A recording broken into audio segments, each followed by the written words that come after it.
આ 11 કામ ગુપ્ત રીતે કરો, સફળતા તમારા પગ ચૂમશે। જય શ્રી કૃષ્ણ મિત્રો, સ્વાગત છે તમારું અમારી ચેનલ શ્રેષ્ઠ વાતોમાં। આવી ગયા છે તમારા માટે એક નવો જ વિડિયો લઈને। વિડિયો ગમે તો લાઈક કરજો, શેર કરજો અને નવા હોય તો મારી ચેનલને સબસ્ક્રાઇબ કરજો। તો વિડિયોને શરૂ કરીએ જરા પણ મોડું કર્યા વિના। નંબર 1, દરરોજ જાગ્યા પછી સૌથી પહેલા તમારો જમણો પગ જમીન પર રાખો। આવું કરવાથી ક્યારેય કામ નહીં થાય, ત્યાં કોઈ અવરોધો નથી। નંબર 2, દર સોમવારે ભગવાન શિવની સામે લોટનો પંચમુખી દીવો પ્રગટાવો, કાર્ય સિદ્ધ થાય। નંબર 3, કોઈ પણ મહત્વપૂર્ણ કામ માટે ઘરેથી નીકળતી વખતે। નંબર 4, તુલસીના પાન ખાઓ, તમારા કામમાં કોઈ પણ પ્રકારની અડચણ નહીં આવે। નંબર 5, દરરોજ સવારે ઘરમાં પૂજા અને આરતી કરતી વખતે આરતીમાં દીવો કરવો।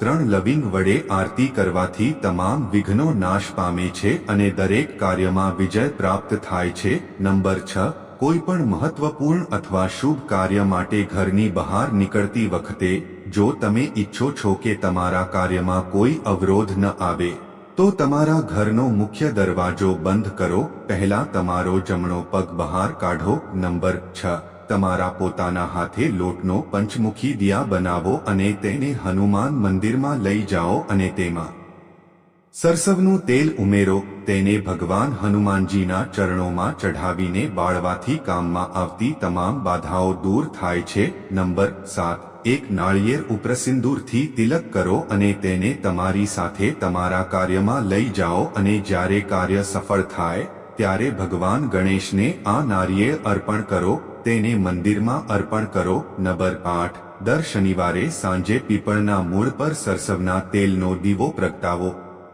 અને તે પછી પીપળના ઝાડની 7 વાર પરિક્રમા કરો। આ ઉપાય પણ સફળતા પ્રાપ્ત કરવામાં મદદ કરે છે।